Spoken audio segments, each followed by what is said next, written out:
The ability to read and write is almost taken for granted in the modern Western world. I certainly don't think twice about being able to read a book or a road sign or write a script for a podcast. Not so for the ancient world. And the name of the Apostle Peter is given to several texts, including 1st and 2nd Peter found in the New Testament. But would a rural fisherman from Galilee have been able to write well enough to compose whole texts? Is it likely that he would have learned to write in later life? And if he didn't write, then who composed the works attributed to him? We'll be getting into all of that and so much more. Welcome to Misquoting Jesus with Bart Ehrman, the only show where a 6-time New York Times best-selling author and world-renowned Bible scholar uncovers the many fascinating, little-known facts about the New Testament, the historical Jesus, and the rise of Christianity. I'm your host, Megan Lewis. Let's begin. The ability to read and write in the ancient world was very clearly restricted to the wealthy. So why are so many written works attributed to the Apostle Peter? Was he a rarity, a literate peasant, or is something else going on here? Before all of that, Bart, hi, how are you doing today? Doing well. Glad I'm in England rather than the U.S. So, for climate, if nothing else. I actually 2 weeks ago, when I was driving to pick up my daughter from summer camp, had to pull over because there was a fire on the grass in the middle, like the central strip going down the highway. There was just a patch of grass on fire. There and then the other side of the road. So I had to pull over and call the fire department. It's just been so hot and so dry here. Everything is just like a tinderbox. Yeah. Okay. Right. Well, No, I'm telling you, and the thing is, it's not going to get any better. No. It's heading in a certain direction. And God help us. It's not the direction that gives us more rain. Yeah. So how is London? Are you enjoying yourself? Well, how does one not? I mean, London's, I'm sure I've said this. I mean, London's one of the great cities in the world, and it's inexhaustible. And there's so much to do here. I mean, I don't do it. I sit around reading my books and writing. But if I wanted to do things, there's all sorts of things. One thing I am doing this summer, usually when I come to London for a stretch, I'll have a special dinner with some of my people on my blog. And so it gives me a chance to hang out in London all day. Then I go and have a blog dinner. So these are just people. I just write a note to people. If people who are on my blog, I just send a note. Okay, I'm going to be in London, and let's get together for dinner this night. And I'll maybe do 7 or 8 people, just enough to keep a conversation. So it doesn't get out of hand with too many people. I do that most places that I go these days, and it's a lot of fun.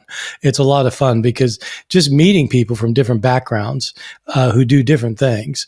And often I'll do 2 or 3 of these things in London over the summer because you get different people and they're all interested. They're interested in the stuff we do on the podcast, the stuff I do on my blog. And so it's just, it's lovely, lovely things. I'm looking forward to that next month. It sounds like fun. I hope to be able to catch one of them one day. Yes, I hope so. Our trips to the UK so far haven't really coincided. And my family are much further north, so I'm not around London very much these days. One day. Well, and people listening don't know, we've never met each other face to face. No. Wow. We could trade glasses. We could. That would confuse some people. No, I don't think so. I think the hair might be a giveaway. I'll find a custom wig for you or something. Yeah. Okay. Oh gosh. Well, we should get into some academic New Testament scholarship type stuff rather than. I mean, I would very happily just chat and swap costumes all day long, but I suspect that's not what people are here for. So, who is Peter, and what does the New Testament say about him? Right. So Peter is a nickname. This is somebody whose name was actually Simon. Before the New Testament, there was no name Peter. That was never used as a name in any circles, Jewish, Greek, whatever.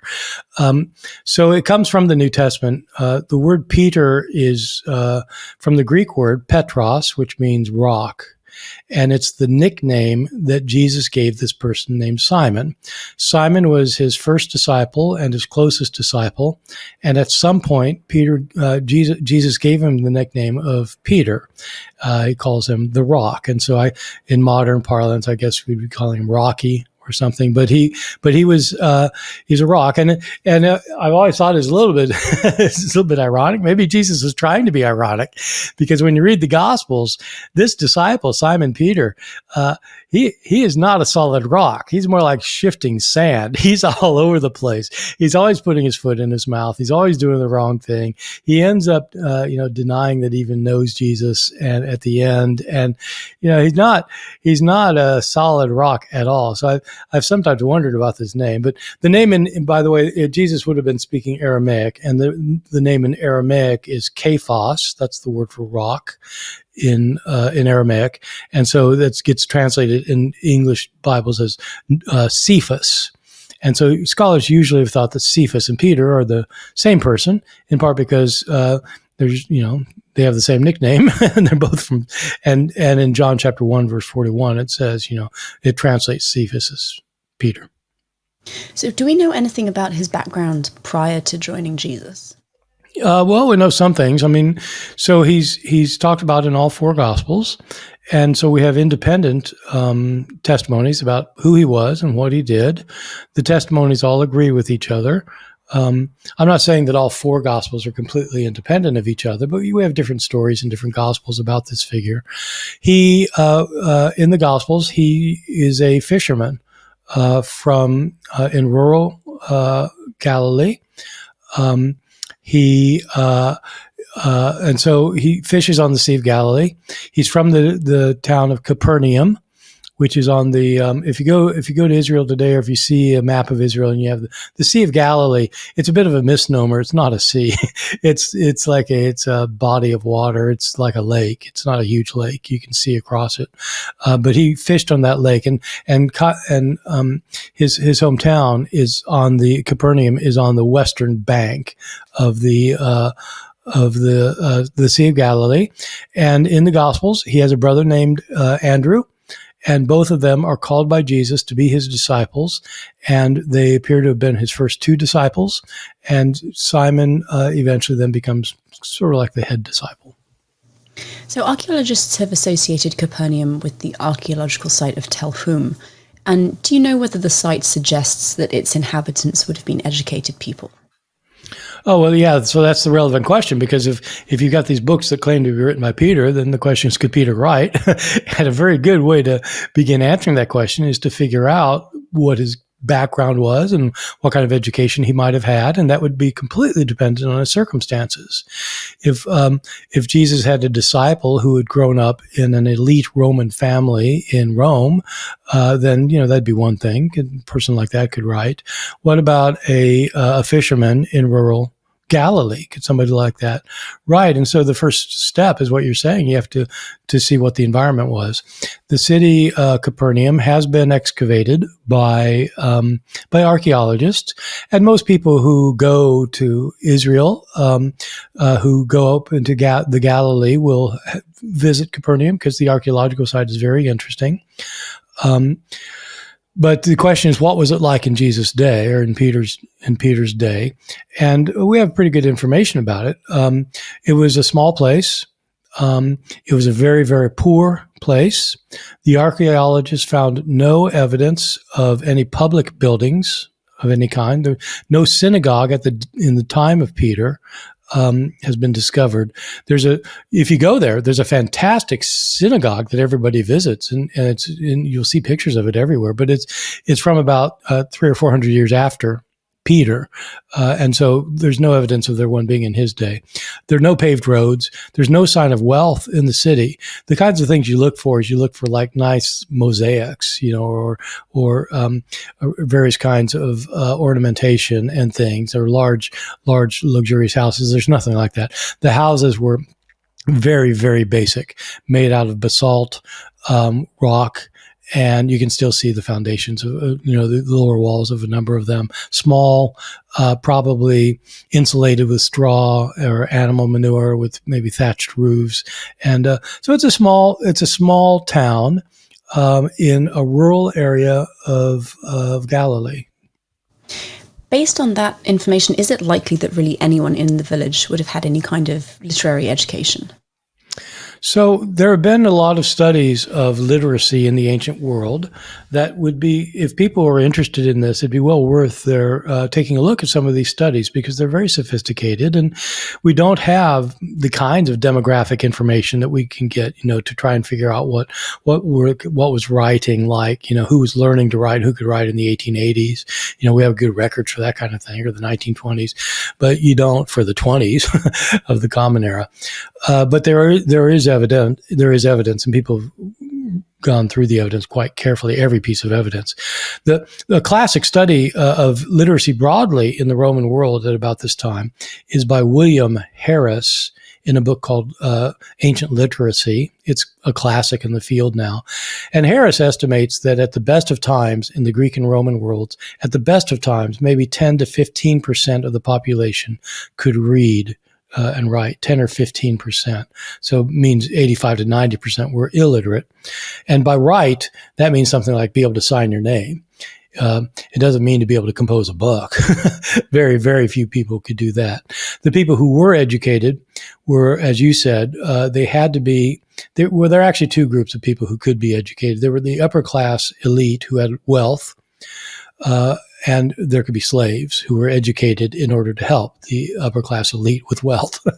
And so if you weren't a slave or very rich, your chances of getting an education were very, very slim. And that's because, there weren't child labor laws, and the normal way of working, especially in rural areas, is that everybody in the family worked on the farm. They'd have a farm plot, a small plot, and everybody would have to work and do whatever could be done to keep the family sustained. And so kids started working when they were young, and so they didn't have time for school. And in places like Capernaum, there almost certainly wasn't a school, and so it seems that it's really highly unlikely that Peter would have had an education, especially because we're not talking about the broader empire where 10 to 15% might have been literate. There's a study of literacy in Roman Palestine, but I think that's what it's called, Literacy in Roman Palestine, by Catherine Hetzer, Hezser, and she maintains that the literacy rate in Peter's time around that part of the world was more like 3 or 4% who could read or write. And once again, you're dealing with those 3 or 4% would have lived in the major cities, and they would have been wealthy. And none of that's true for Peter. Thank you. We are going to take a very brief break, and then we'll be back. We're going to talk about whether Peter received education in later life, and then look at some of the texts that are attributed to him. So please come back and join us. If you're enjoying the Misquoting Jesus podcast, you'd probably like my online courses as well. I've produced a number so far, with multi-lecture courses on the New Testament Gospels and the books of the Pentateuch, standalone lectures on the Christmas story and the earliest Christian views of Jesus, and a 6-hour debate on whether Jesus was actually raised from the dead. If you're interested, check them out at bartehrman.com. You'll receive a discount on your purchase simply by entering the code MJPodcast. So if Peter most likely didn't receive any kind of education in his childhood or adolescence, is it possible that he may have received something in later life, maybe after Jesus' death? Yeah, I wondered about that, and people have suggested it to me as well. To learn to read and write took many years. So kids going through school, it wasn't like you could do it in 6 months. It was years and years. And they would learn to read first. So they didn't have reading and writing done at the same time in the curriculum the way we do today. You would learn how to read, you'd recognize the letters, learn how to put them together, learn how to pronounce the syllables, learn how to pronounce the words, learn how to read a sentence, do all that. Then you'd learn how to actually make the letters and then write the letters. And then like even later than that's composition. We're talking about a very long, many year process. And so Peter didn't go through that, I'm sure. But so some people have said, look, he was a missionary. And so he went abroad. He must have learned Greek, right? Well, he may have learned how to speak some rough Greek, today. We have lots of immigrants in our country. I know a number of immigrants from Central America in Durham. Fantastic people, very, very smart. Their English is good enough for me to talk with them, but it's not it's not great, and they would not be able to write. They wouldn't be able to write anything in English. And so was there? Because really, what we're talking about here, I guess we didn't get to this part, but these books that we talk about Peter having written, they're written in Greek. He spoke Aramaic, and so it's not just getting an education; it's getting an education in a second language. And so, were there facilities for adults to get a further education in the ancient world? The answer is no, there was not. I wondered about that one point, and I actually looked into it and asked experts in ancient education about it, and it's a definite no. There was not. It's not like you could go to the Capernaum High School for evening school courses for adults. There wasn't a high school, and there was no evening school anywhere. And so, no, he would not. There's no evidence of people learning literacy after they were children in the ancient world. So, if it's unlikely that Peter was literate at any stage in his life, what writings do we have that have been attributed to him? Well, we have two in the New Testament. So 2 letters, 1st and 2nd Peter, two of the epistles of the New Testament. Outside the New Testament, we have a number of writings attributed to him. We have a gospel allegedly by Peter, which he actually claims to be the author. Peter claims to be by Peter. That nobody thinks Peter wrote. It's a fantastic gospel. We have a letter that Peter wrote to James, the brother of Jesus, who was the leader of the church in Jerusalem, where Peter trashes the Apostle Paul, not by name, but attacks the man who is my enemy, who preaches a lawless gospel to the Gentiles. And so it's like salvation apart from the law to the Gentiles. It's Paul. We have 3 apocalypses that claim to be written by Peter. One of them is our first instance of a guided tour of heaven and hell that Jesus gives Peter, written in the first person by Peter.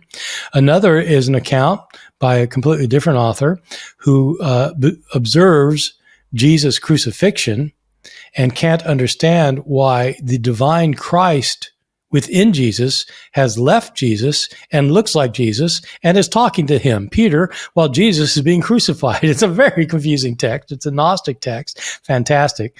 And then we have other letters written by Peter to Philip, and so forth. So we have a large number of books that claim to be written by Peter. None of them in Aramaic, all of them in Greek, or the Apocalypse of Peter I mentioned, one of them is in Coptic. Does the language or the style of writing used in these different texts give us any clues as to what kinds of people could have written them? Well, let me just stick with 1st and 2nd Peter, because they're the ones that most people would be interested in, because they are in the New Testament, and they definitely claim to be written by this person, Peter. And if they weren't written by this person, Peter, that would cause a lot of readers problems. In the modern world, we'd call that a forgery. If I write a book on ancient Assyria and claim to be Megan Lewis, but in fact I'm Bart Ehrman, and I publish it in the name of Megan Lewis, that's not good. And so it would be that kind of situation. And you have all the time people tell me that was an accepted practice in the ancient world to write in the name of a famous person. and often people say, nobody really took it seriously, or everybody knew what was going on. Nobody cared. It wasn't like a moral issue. And that's just wrong, just flat out wrong. And if people want to see why it's flat out wrong, I wrote 2 books just on this issue, showing that in fact, this phenomenon was widespread, but it was not accepted in wider society. In any event, the question is 1st and 2nd Peter. So there are very good reasons for thinking that whoever wrote 2nd Peter did not write 1st Peter. Their writing styles are very different. So even evangelical scholars will sometimes say that, it can't be the same person. And so usually if somebody wants to say one of them was written by Peter, they'll say, well, 1st Peter was, and 2nd Peter is a later imitation of some kind.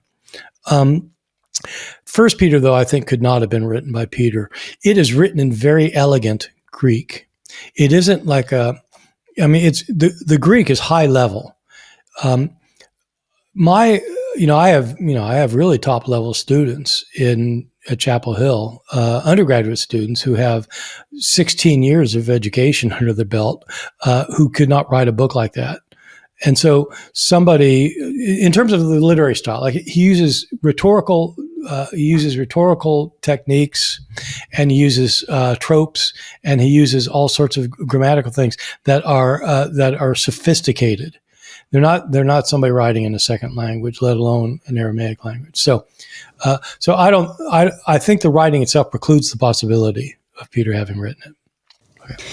So if Peter couldn't have written 1st Peter, is it possible that he dictated it or used a secretary or someone to kind of elevate his writing style, maybe? Yeah, well, that's what we always heard and learned. Even when I was in graduate school, I had professors saying that. At one point, I decided to look into it and to see what we know about secretaries in the ancient world. We know a lot about secretaries because we have a lot of references to secretaries, and we know how they worked. We know what they did. And we have no instance anywhere in the Greek and Roman worlds of somebody writing a kind of a treatise like this, like 1 Peter, a 5-chapter treatise that has been dictated to him in some other language. Where like suppose Peter dictates it in Aramaic, and this scribe would translate it and make it really high-level rhetorical Greek. There is no analogy for that I have ever found, and I've looked at everything I could. I spent a long time looking up every reference to secretaries in every Greek and Roman source that mentioned them. I couldn't find anything like that. And so, it's hard enough to think that somebody like Peter who was an Aramaic speaker, who was uneducated, could dictate something at that level in Aramaic, that literary level in Aramaic. And so, he couldn't have done it in Greek. And whether a secretary translated it or not, I mean, you can think that if you want, but, for historians, we'd like to see, is this something that happens before? It'd be kind of like, if you say that somebody writing a letter in the 1950s, they had a secretary put it down on their word processor on their computer. You say, well, okay, you can think that if you want, but were there word processors then? So it's that kind of thing. Were there secretaries who did that sort of thing? So far as we know, no. Again, I have a discussion of this where I actually cite the data in both of my books on forgery. Now, if people really want to argue that Peter did write 1st Peter, one of the things that they might look for is a familiarity with Hebrew scriptures that you may expect someone from his background to have. Do we see this kind of familiarity coming through in the text?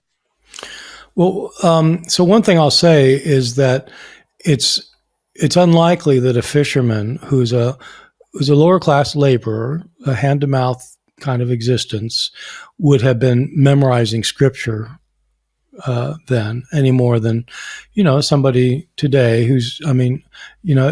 today people can read scripture and memorize it. It's very hard to memorize things if you can't read.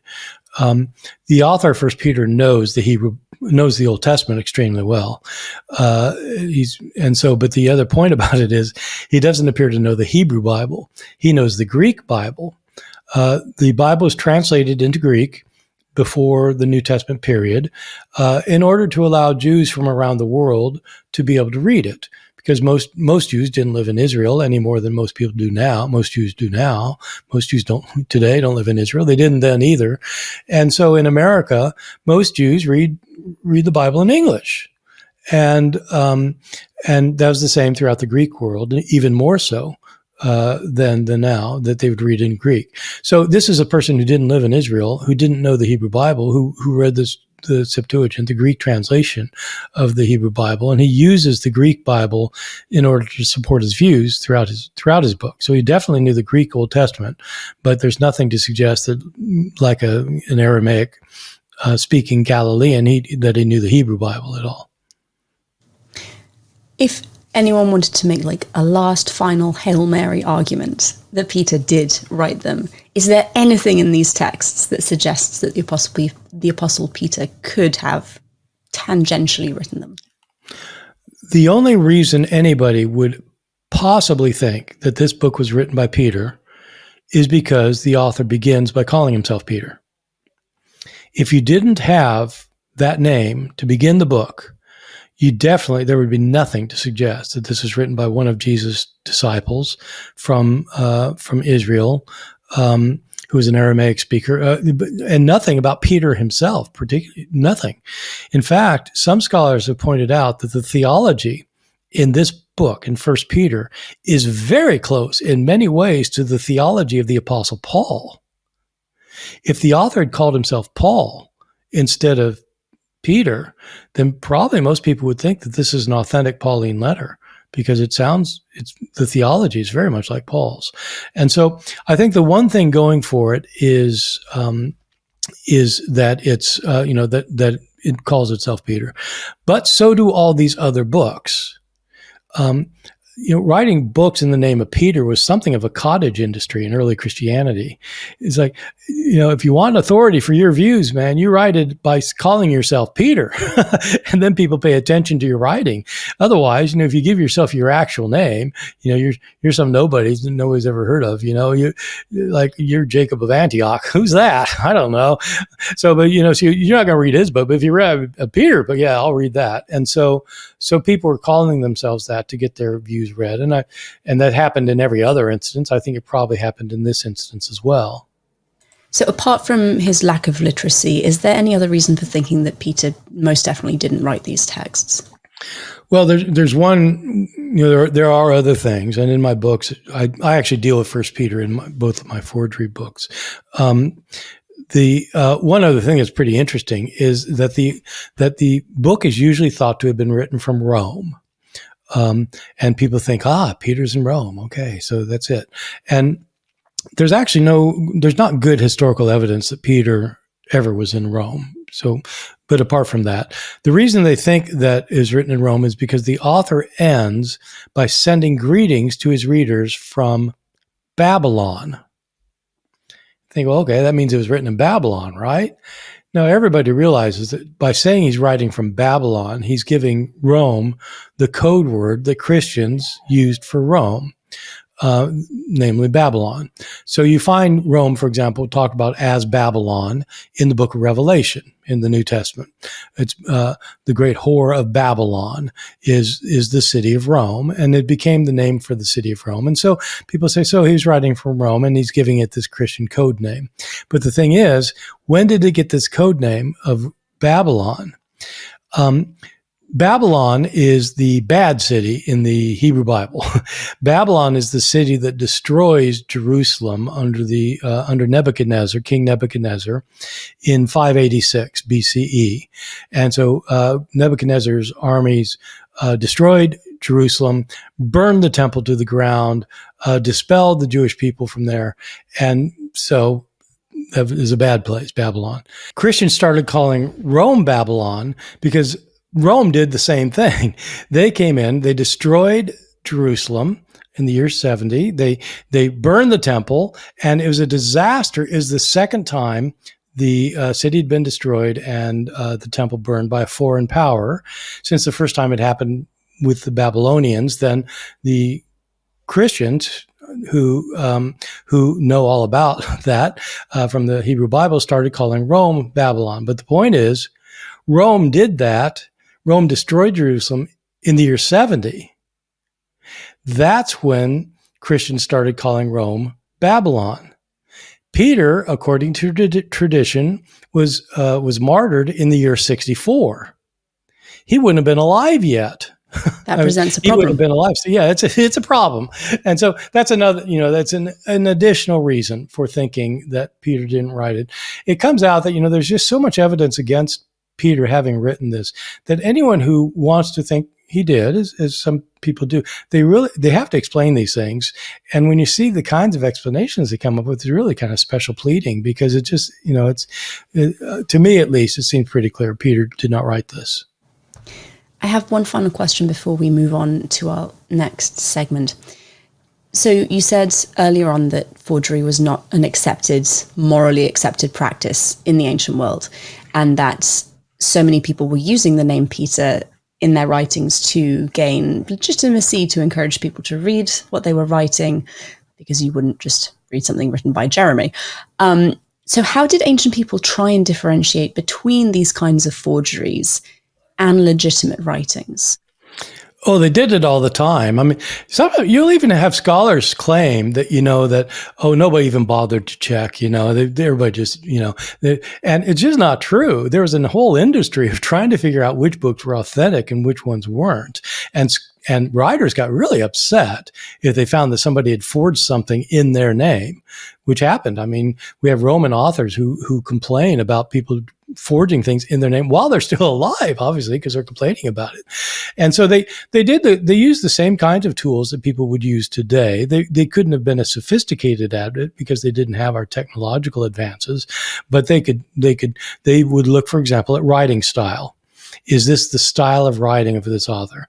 What kinds of points of view does this author set forth in this book? Is the kind of point of view that the alleged author himself actually had, and what kind of vocabulary is being used, and what kind of situations being presupposed, and they apply these various criteria, especially stylistic criteria, and Christians did this. Christians often talked about books that were Christian books that were forged. Into the 4th century, you have people saying that, 2 Peter is a forgery, or the book of Revelation is a forgery. They weren't speaking English. They used the Greek words for this, but the Greek words were equally nasty. One of them is just lies. This book is a lie, is the word that they would use. And so they certainly practice this, and we have lots of instances of it where they talk about it, doing it, and not being pleased when they find something that's forged. And when Christians said this book, in fact, is not written by this person, they said, well, it can't be in the New Testament then. And so you have those discussions going up through the 4th century. Thank you so much for taking the time to answer my questions. We are going to come back with some updates on what's going on in Bart's life. This is Bart's Weekly Update, where we get to catch up on all the latest about Dr. Ehrman's book releases, speaking engagements, ehrmanblog.org happenings, and online course launches. Now, Bart, you and I obviously are on YouTube together quite a lot, but you do also talk to other people on YouTube, and I know that you've been doing some of that over the summer. So can you tell us about some of that maybe? Yeah, no, I enjoy doing other interviews for other podcasts. I can't do as many as I'd like, but there are some that I really like doing. I did one recently with Alex O'Connor, who has this podcast called Within Reason. He has a huge following, and it's a really good podcast. He's a really smart and intuitive, intelligent guy. And so he wanted to interview me. I've done a couple of interviews with him, and this one was on the Gospel of Judas, and so that was fun. We should do a podcast on the Gospel of Judas, more than one maybe. It's the most important discovery of a non-canonical gospel in recent times. And its discovery made quite a splash when it happened. And it's a very interesting gospel connected closely with Judas Iscariot. and there are debates among scholars whether Judas is being portrayed as the bad guy here or the hero or something else. And so he and I had a long talk about that. And so that's, so when I do these podcasts, they tend to be either about a book I've written, or about, something in my field. I wrote a book actually about this Gospel of Judas, the lost Gospel of Judas Iscariot, but mainly people are just interested in this kind of topic. And so that's a good podcast to pay attention to. So we're talking off air. We're not entirely sure, excuse me, when that will be released, but definitely take a look at Within Reason and keep your eyes open for that conversation with Bart. And as a last reminder for those who are interested, the Parables of Jesus course will be recorded this Saturday and Sunday. That's July 20th and 21st. This is your last chance to see AJ Levine live and to participate in the live Q&A. You can buy access to the course over at bartehrman.com/parables. And as ever, the code MJPodcast will get you a discount on the price of that course. So definitely take a look at that. We are going to go to our next segment, which is Bart's Books.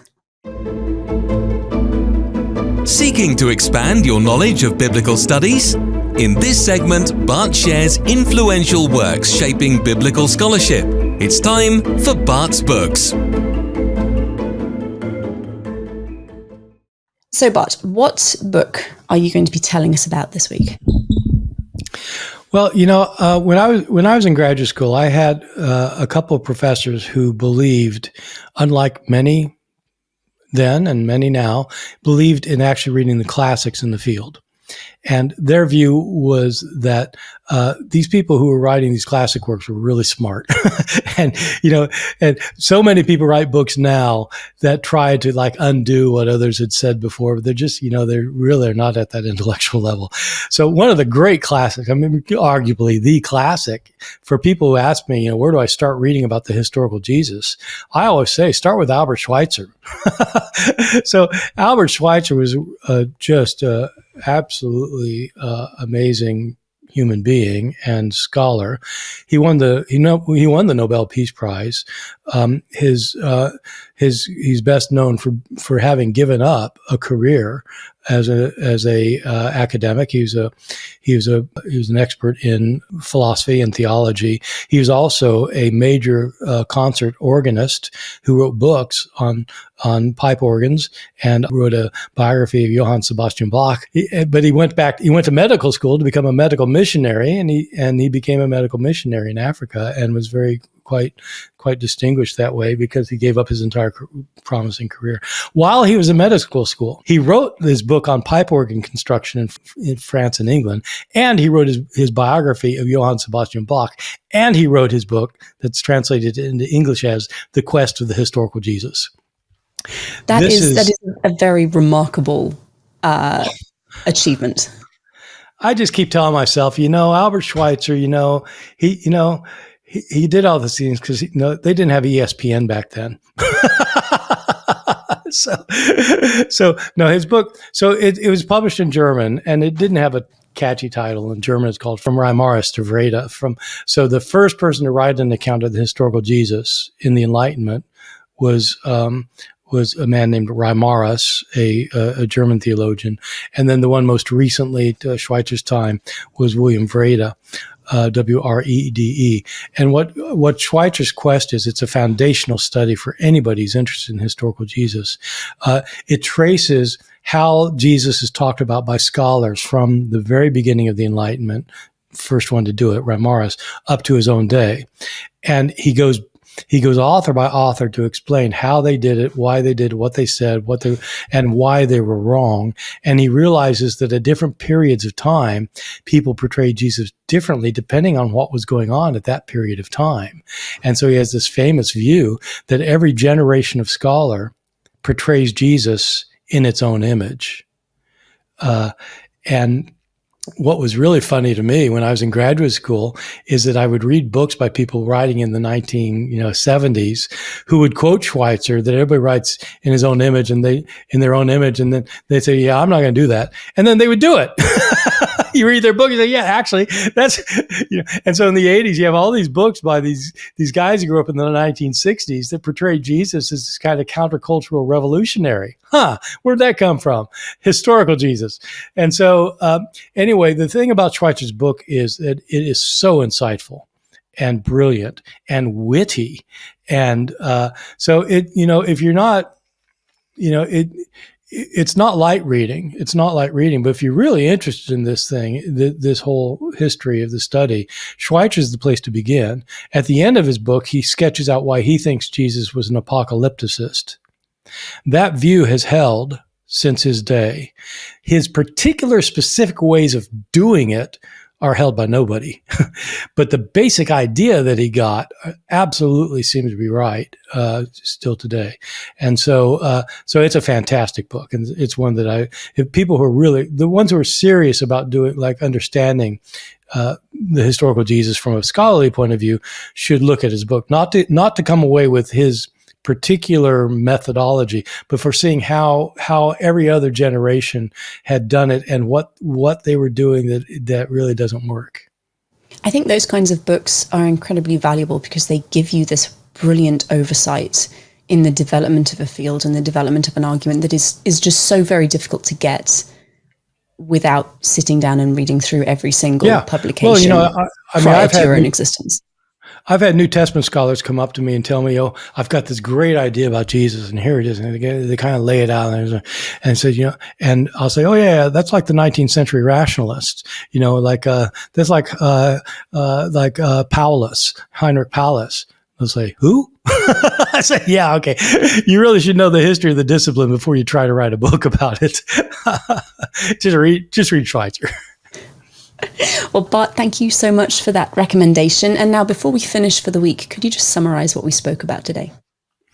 Yeah, we're talking about the books from early Christianity that claim to be written by the Apostle Peter.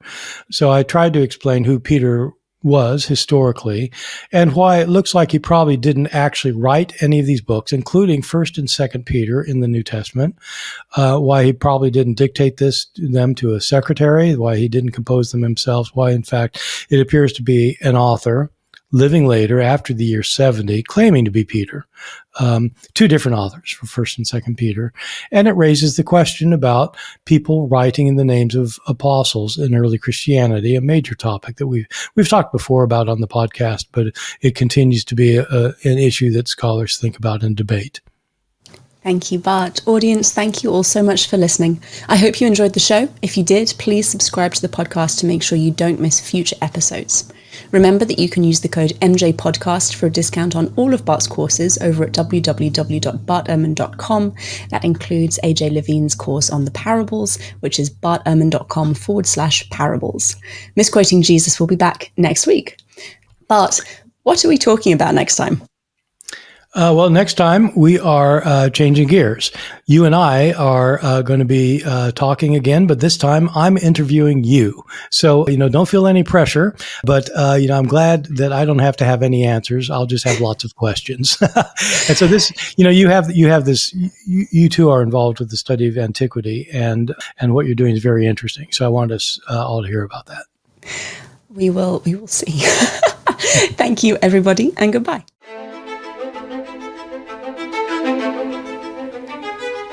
This has been an episode of Misquoting Jesus with Bart Ehrman. We'll be back with a new episode next Tuesday, so please be sure to subscribe to our show for free on your favourite podcast listening app or on Bart Ehrman's YouTube channel so you don't miss out. From Bart Ehrman and myself, Megan Lewis, thank you for joining us.